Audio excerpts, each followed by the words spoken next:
Our newest inflation forecast is much lower than the one that we published in December.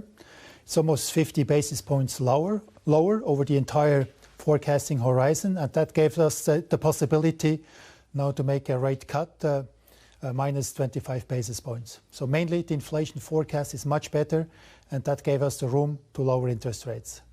Now, markets are still adjusting to this surprise announcement, but when looking at some of the expectations at this stage, they do suggest that they're expecting further rate cuts from the SNB later on this year, including in June, September and December. I was just wondering, what are your thoughts in terms of what's happening next? Do you foresee the case where you're going to announce as many as 3 rate cuts for the rest of the year? Well, we give no forward guidance on our next monetary policy moves.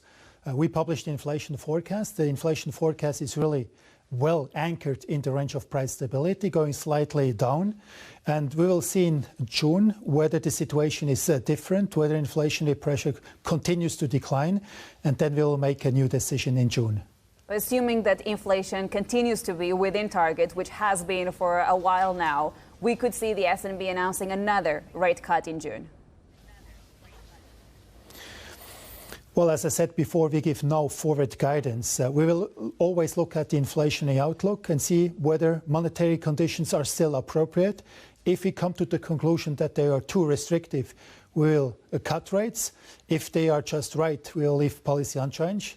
And there could be also certain risk that inflationary pressure could rise again. And then, of course, you have to adjust monetary policy in the opposite direction. But it's always the new inflation forecast, the one that we will publish in June, that will be the guidance for us in order to adjust the monetary policy. Right. We are actually seeing some significant moves in the currency markets today. You've also said that you stand ready to go ahead with further interventions in the currency markets too. I was just wondering what level would trigger a new intervention from the SNB when it comes to the currency?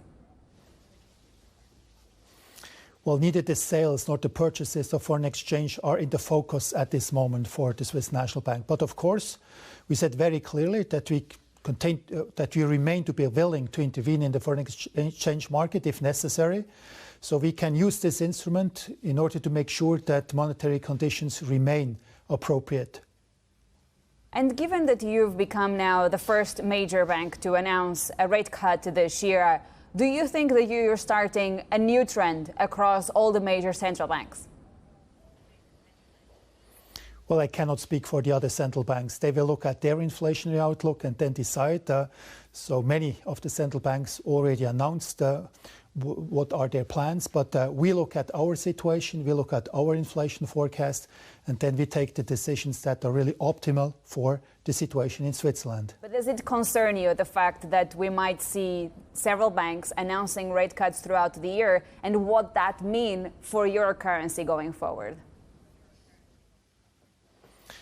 Well, in general, the decline in inflation everywhere, in the United States, in Europe, etc., in many other countries, that's a very good sign also for Switzerland. So we will profit from a situation where we have, again, price stability globally. Of course, that could have an impact on interest rate differentials, but I think a situation where the price stability is re-established everywhere, this is something that is positive for the global economy and through that also for Switzerland.